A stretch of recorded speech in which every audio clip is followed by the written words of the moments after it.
With the trade deadline approaching, the Rangers, Islanders, and Devils all in very different positions. Welcome to New York Centric, a product of the NHL Wraparound podcast. Vic and Morren, along with Neil Smith. And Peter Baugh from The Athletic joins us once again. Peter, welcome. Busy couple of nights at Madison Square Garden. The Rangers with a 3-1 week. And just quickly give us the pulse around the team right now. Yeah, they're feeling good. Obviously, they haven't been playing the toughest competition. The Islanders are currently out of a playoff spot. The Predators are currently near the bottom of the league standings. But you got to take 2 wins, and they played pretty well against the Maple Leafs, who they lost to a few days ago. So it's been a good little stretch here for the Rangers, even if not all their wins have been pretty, especially right out of the break. They lost to Buffalo and then had kind of an ugly win against Pittsburgh. But it's certainly been an encouraging little stretch for the Rangers, and you've got to beat the bad teams on your schedule, and that's kind of what they've been doing ever since the Buffalo game. They make the trade for JT Miller, and through a lot of different things going on at the time, but he seems to have really come through for them. And watching their games, he adds an element in their top guys. He adds an element that they didn't have in their top guys. Is that a good read? Yeah, I think you can clearly see that he's been a really good fit with the Rangers. He's shooting at 35%, which surely will regress at some point, but he's generating a lot of chances. You're seeing Mika Zibanejad has, I think, really fit in nicely on his wing. And that's something that maybe you can look towards next year as maybe continuing to do so. I think the JT Miller returns have been nothing but positive so far. He's been a really good fit with what the Rangers need. And obviously a bona fide top line center is hard to find in this league, and Chris Drury managed to get one. 6 multi-point games for Miller thus far in his first 11. Last 2 games, back-to-back shutouts against Nashville, which I thought they played a far less effective game against the Predators, particularly in the third period, than they did against the Islanders on Monday, which was a pretty complete game. So as they start to go forward here, Chris Kreider is on IR. Reilly Smith has been held out over the last couple of games. They made the deal for Miller. They also made a deal last week, trading Lindgren and VC to Colorado. They got Calvin DeHaan and Juuso Parssinen. And both of those players appear to have been pretty serviceable in their first 2 games in New York.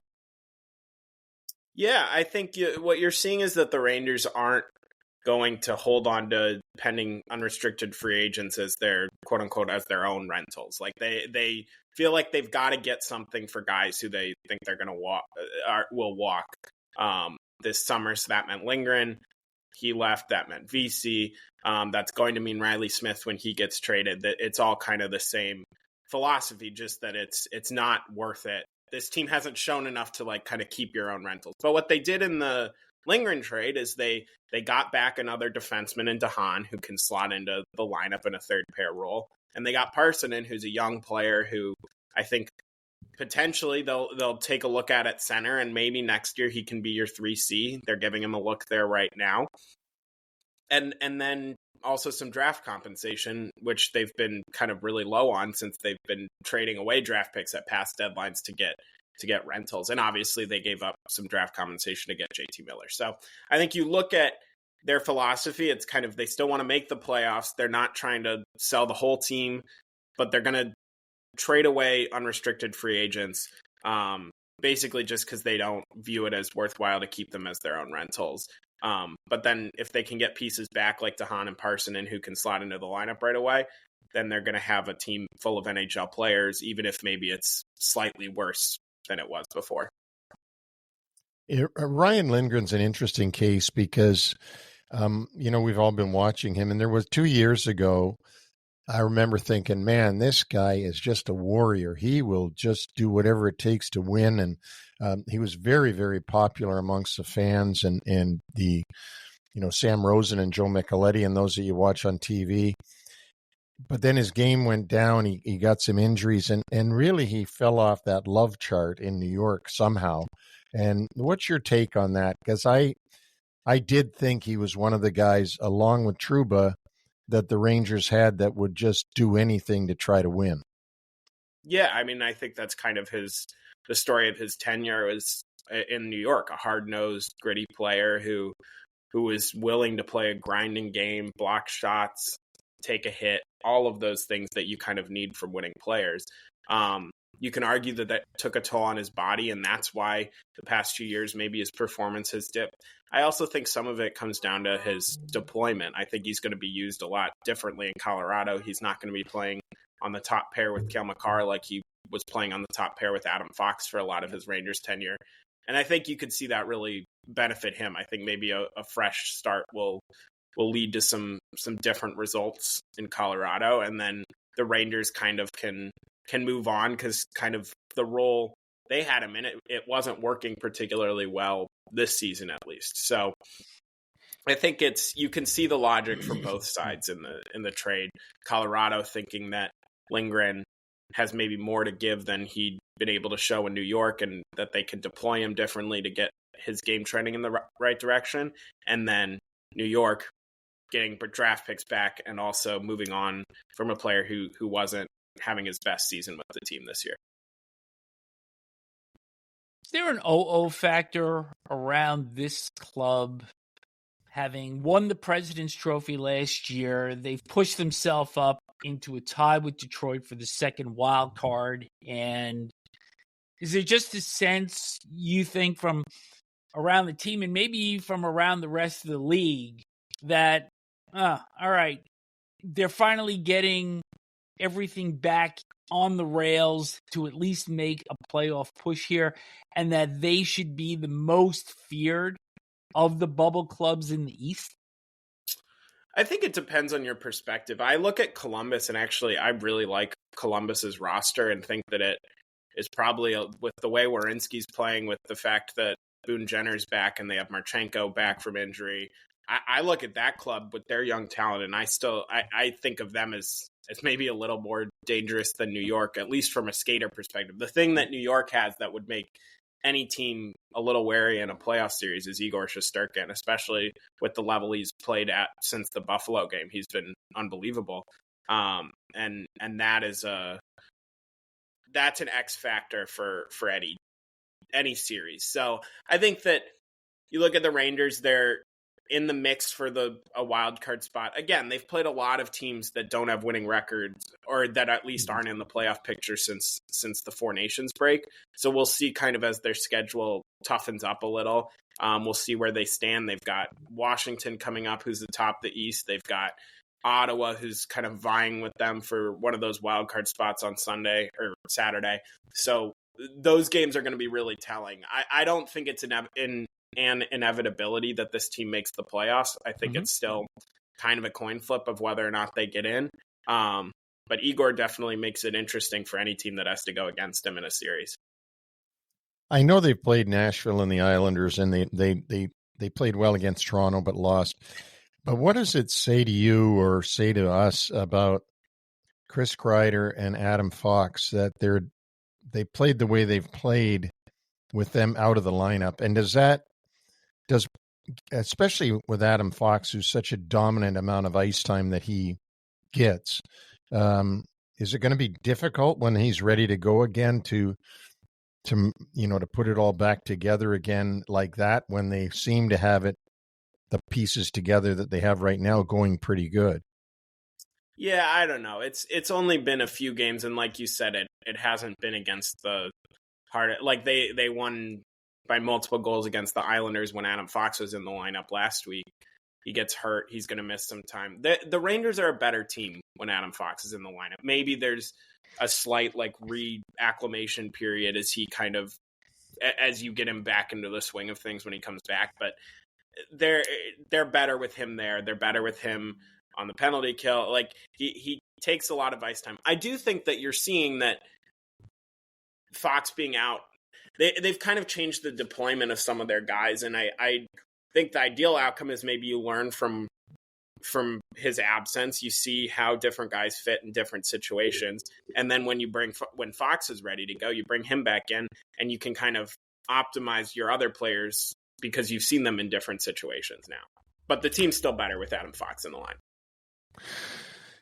Well, he is a wonderful player. I mean, the way his vision and that, there's no doubt about that. I got to ask you, because you watched the game like I did last night. I watched it on TV, however. How crazy was Laviolette about those too many men on the ice penalties that came so close together? Did he comment on it after the game, or did you hear any scuttlebutt from the coaching staff about that? Well, I didn't hear anything. I think that the fact that they scored a shorthanded goal off of one of them probably took away some of the sting. But it has been an issue for the Rangers this season. It's a lack of discipline that leads to that, and it's not what you want at all. So I certainly think that that's something that has crept into the Rangers game at points this season. It'll happen every once in a while, but 9 times in 60 whatever games they've played, that's not what you want. Well, and the funny part is, I'll just say one last comment is, and we all know this, but the fans think that that's the coach's fault when it couldn't be further from the truth. The coach has already told them who's up, and they know who's up, and they just double jump for one guy, or one guy fakes to come off and a guy jumps on, and so it's totally on the players when that stuff happens. And you could see a nice 4-letter word coming out of Laviolette's mouth last night when the camera went on to him after the second one of those calls. But I know how annoying that could be to have self-inflicted wounds like that. Yeah, it could have changed the game. I mean, they were up 1-0 at the time of the second one, and if the Islanders get a power play goal instead of the Rangers getting a shorthanded goal, it's 1-1 headed into the second, and the game takes on a completely different complexion. That aside, the bench minor penalties.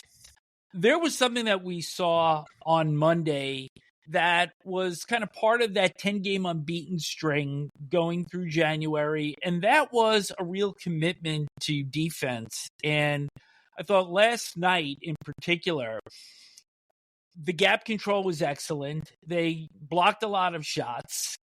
Their support in the defensive zone was excellent.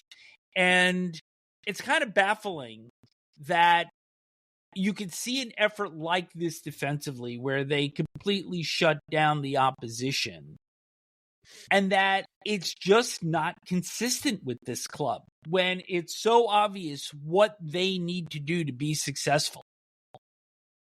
I think that's kind of been the song of the whole season. And they were consistent in their defensive effort when they had the 5-14 streak. It was just consistently not very good. Yeah. And now it's getting back into a good spot. I think Washington's going to be a really interesting test because they're a deep forward group. They've got a lot of guys who can chip in offensively, and the Islanders aren't a prolific offensive team. So it's correct. Shutting them down is one thing, shutting down the Caps is another. I thought that's why I know they lost, but the Toronto game was really encouraging. I agree. Matthews and Marner, they got their looks. That's going to happen. But I thought on the whole, they limited Toronto pretty well. And that was a really good sign for them.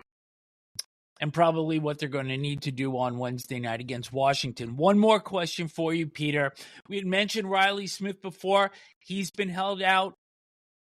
Any idea where he goes, and what would the Rangers be looking for in return? Yeah, at least last time I checked, there wasn't any. They weren't holding him out because there was a specific trade that was about to go down. I think it's more just precautionary. They don't want to risk him getting hurt. A trade can become imminent very quickly with one phone call, but I don't think they were holding him out because there was anything like imminent. The return is interesting. I think you look at last deadline. I don't think he's the player Tyler Toffoli is. Tyler Toffoli got a second and a third round pick. I think that feels like too high a price. I think he's better than Jack Roslovic, and Jack Roslovic cost a fourth round pick to get. So maybe he's somewhere in the third round pick range. Mm-hmm. It really depends on the market and each trade deadline, as I'm sure Neil has experienced. Like some years you get more for a player, some years you get less for the same type of player. So we'll see how it shakes out. But I would guess best case scenario, they get a second round pick. I think most likely it's probably a third. Peter Baugh from The Athletic, thanks for the insight. 3 days to the trade deadline, and we'll be watching very, very closely. Thanks again for joining us. Thanks. A reminder that our website is NHLWraparound.com, where you can find all of our episodes dating back to January of 2024. And we'll be back on Wednesday with short shifts and then our trade deadline recap on Friday late in the afternoon. So always great insight with Peter Baugh from The Athletic, and I thought really captured the pulse of exactly where the club is at right now. It's always nice to get somebody who's actually in the locker room at the press scrums and not just watching it on TV like you and me. But you get a better feel, obviously, for what's really going on with the team when you're on site, and Peter is there, so great info. Before we move on to the Islanders and Devils, we do trivia with every show. And with this being the trade deadline week, you were known as Big Deal Neil in your days. And while we're not going to hit specifically on 1994, March 21st to be exact, this question does surround you. So for our fans out there, you can mull this around for a little bit. Neil was the general manager of the New York Rangers from 1989 to 2000. How many deals, and we'll give you a window of 5 in either direction, did Neil consummate during his tenure with the Rangers? We'll come back at the end of the show and give you the answers. During our discussion with Peter, we talked really from the Rangers' perspective about their game against the Islanders on Monday. And over the course of the week, the Islanders were 2-2. But the two that they really needed were the two games against the Rangers last Tuesday, where they lost 5-1. Ilya Sorokin was pulled after allowing all 5 goals on 11 shots. And then Monday night,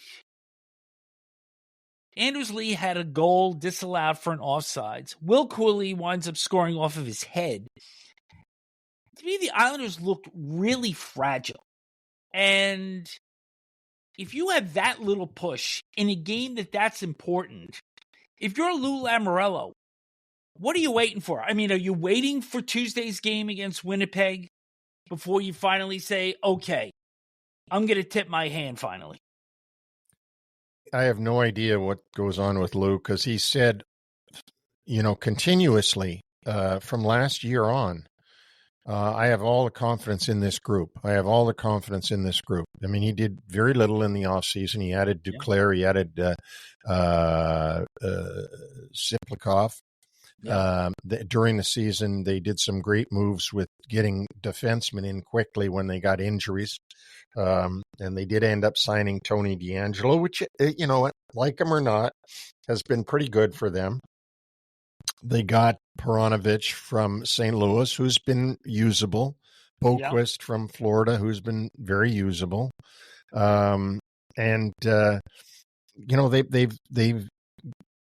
They've gotten through with that. Barzal's injury has really hurt them, obviously, because even though he's not the scorer that everybody thinks he is, like somehow when he's out, everybody talks about how, Barzal's out and they can't score, and now they got Barzal out. Well, when he's in, they don't score. But that we'll leave that for another time. I don't know what Lou's waiting for or not waiting for, or I other than it's pretty tough to wave the white flag early when you've been saying all year how you have every confidence in this group. What's it also say that Patrick Waugh made Duclair a healthy scratch in a game against the Rangers, where you would think if ever there's an opportunity for him to amp up his game, that was going to be it? I didn't get that. I didn't understand why. Like, I thought maybe you'd hear something later, like he missed a team meeting or there was something went on, but he decided to dress 7 defensemen and only 11 forwards, and Duclair was the guy that was out. So I don't know. Maybe I'll hear something tonight when I'm at UBS Arena. The long and short of it is the cutoff point in the Eastern Conference is 90.2. That's being set by Detroit this morning, who are listed as the second wild card by virtue of having played one fewer game than the Rangers, even though they both have 66 points. But the Islanders have to play 682 hockey. They need 30 out of the remaining 44 points in order to get to 91. And they've got to jump 6 teams. About a week ago, this position wasn't nearly as daunting until they lost the first of the back-to-backs with the Rangers. And I just think there's too much traffic there to even envision them making a run now. Yeah, I mean, they play Winnipeg tonight at home.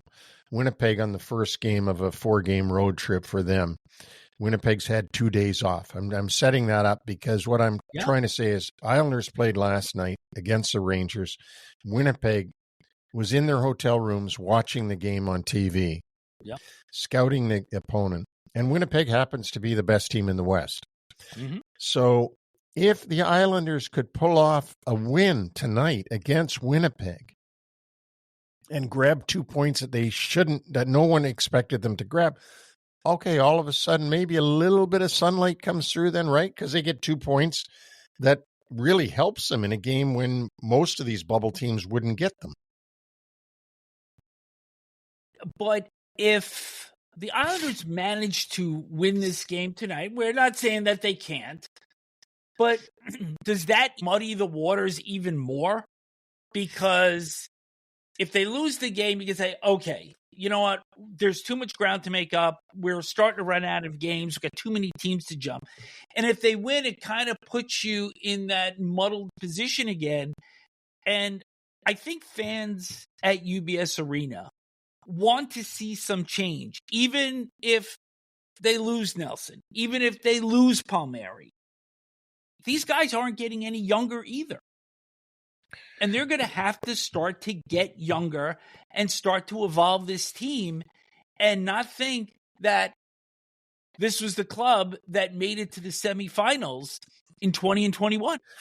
I think that you're right. They do want to see change. They do want to see something happen to give them hope. I think what fans want everywhere, this is not singularly about the Islanders. Everywhere, what you're trying to give fans is hope.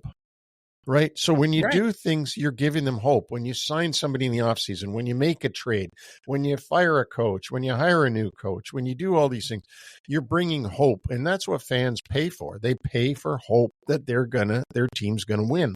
And when you stay with the same lineup that isn't winning, you're not giving them any hope. Like, you're not giving them new hope. You're just saying, well, I'm going to stick with the hope I gave you before. So we'll see. I mean, Lou never tells anybody anything of what's going on. He doesn't signal anything of what he thinks he might do or anything else. From what I'm reading, agents, other GMs, nobody knows. Nobody's heard anything. Nobody's doing anything because, if for example, manager X calls Lou and says to Lou, would you trade Brock Nelson? And he says, yes, I would, but not yet. Well, that's going to get out, right? That manager's probably going to tell somebody who will tell somebody who will tell somebody. And then it gets out that, Lou is thinking about trading Nelson. So he literally has had to have been telling nobody anything for it to be this silent. After Tuesday's game with Winnipeg, the Islanders head off for a 3-game Western swing. They play Saturday at San Jose, Sunday at Anaheim, and wrap up the trip early next week in Los Angeles. So let's move to the Devils now. And their landscape potentially changed markedly on Sunday evening when Jack Hughes went into the boards. He got tangled up on a 2-on-1 with Jack Eichel of the Golden Knights defending, came off holding his arm close to his body. There have been various reports that are all over the place, from that this is season ending to maybe not too serious. But the one thing that we do know that is factual is that Hughes did not join the team in Dallas and instead flew to New York from Vegas to be evaluated. And obviously, you can't emphasize enough how devastating this is for the Devils. Jack Hughes is their go-to guy. I mean, he's an exciting player. He's a great offensive player. He's developing his defensive abilities as he goes on here in his young career. So this is a real kick in the teeth for the Devils at this point in the season. And there's no replacing Jack Hughes. Yep. There's substituting for him, but there's no replacing him. You can't go out and find one in the marketplace, and you don't have anybody to bring up from the farm team. So it's going to be a tough go for them until he gets back. One of the pieces that Tom Fitzgerald is going to be most challenged with here is maybe he wanted to just fill in a couple of fringe pieces to make the run for the postseason and hopefully a deep run for Devils fans. However, now, if Hughes is gone for an extended period of time, you may be trying to help augment your team, but you're also dealing from a position of weakness.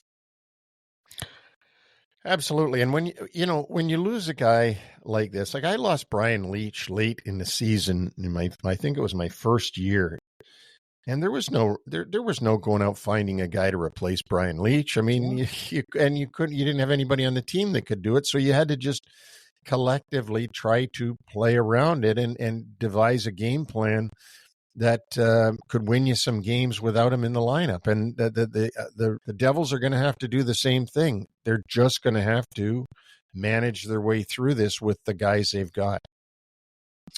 Jersey Hockey this morning looked at 4 players that the Devils could potentially go for. Braden Shen from St. Louis, Casey Middlestad from Colorado, Ryan O'Reilly from Nashville, and Brock Nelson from the Islanders, of all places. But when we spoke on Monday with Chris Johnston, this kind of speaks to the dealing from weakness perspective that, all right, if the Devils want to go out and they want to get Braden Shen captain, it's going to cost you a lot to get him. And this is not the spot that Fitzgerald exactly would want to be in. No, and you know, I don't know why Doug Armstrong would trade Braden Shen. Yeah. That's the one thing that I've never had answered through all these articles I read and things that have been said. I mean, I could call Doug myself and ask him, but he's your captain. I mean, he's a warrior. He's a hard guy to come up with, to find a guy like that. But everybody talks about him being traded. Like, I don't get it. Doesn't he have 3 years to go on his deal? I think so. And besides that, the Blues are knocking at the door in the West. So what does that say if they move their captain while they have a relatively decent chance to overtake both Calgary and Vancouver and get into that A slot? Yeah, and the Calgary and Vancouver are not setting the house on fire right now. So, you know, Utah and St. Louis does still have light at the end of the tunnel. They have played more games than the Canucks and the Flames, but that opportunity is still there. Let's go back to the Devils. Do you see Middlestad, O'Reilly, or Nelson being a solution, at least in the short term, to Hughes being out? I think they're going to have to give up too much to get those guys, and you wouldn't be doing it if Jack Hughes hadn't got hurt. So are you going to give away the ranch because you're not going to have Jack Hughes for the next month? But in the case for Tom Fitzgerald, there's no silver lining to this injury, but certainly better it happened before the deadline than after. Absolutely, because maybe there's somebody out there that can play a third line center role and bump the other two up. And the other good news is that Nico Hischier's back, who was out for quite a while. So he's now their number one center. And he can play that role to fill in for the time being. And one other piece of positive news, Jacob Markstrom back in net, played well despite the 2-0 loss in Vegas on Sunday. His last game prior to that was on January 22nd and has been out with a knee injury since then. So good news for the Devils there. Nico Dawes was sent down. Jake Allen now the backup. And the week ahead for the Devils, they wrap up their 5-game road trip Tuesday in Dallas. They're home against Winnipeg on Friday and then travel to Philadelphia for an afternoon game on Sunday. Before we wrap up here, let's go back to our trivia question. Big Deal Neil was the general manager of the New York Rangers from 1989 to 2000. If you can get within 5, you're a winner. How many deals did Neil Smith complete as general manager of the Rangers? And I'm going to ask you, and again, I did go to a website called NHLTradeTracker.com, so your number may not match theirs, but we're going to put it out there and see if you know the number. 100.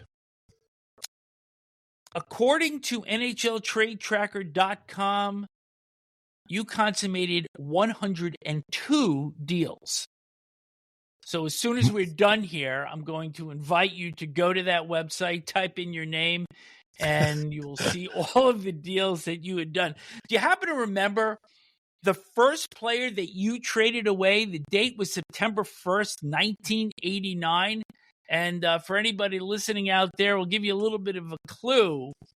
If you remember, the late Rangers analyst Bill Chadwick, he kept urging this player to shoot the puck. And the player was actually in retirement. It was Barry Beck, who Bruce McNall and his LA Kings wanted the rights to Barry Beck, so we were able to get a draft pick. It was a perplexing situation for me. My first trade, I'm 35 years old. Barry Beck's older than me, and I'm just like, yeah, sure, I guess. We'll get what we can get. I mean, we had his rights, but he wasn't playing for us. So it was that was an interesting one. Shoot the puck, Barry. Okay, shoot the puck. And you happen to remember the last player that you actually acquired? This came on March 13th of 2000. It was a deal with the Florida Panthers. I think his name was Chris Wells. You are correct. And in exchange for future consideration. So your memory is still as sharp as ever. As sharp as a tack. And with that, we say goodbye for this edition of New York Centric. We will return Wednesday with short shifts, and then we will have our trade deadline recap show Friday late afternoon. We'll release probably an hour after we record, so stay tuned for that. And remember, please subscribe, like us, and we look forward to speaking with you again on Wednesday. Take care.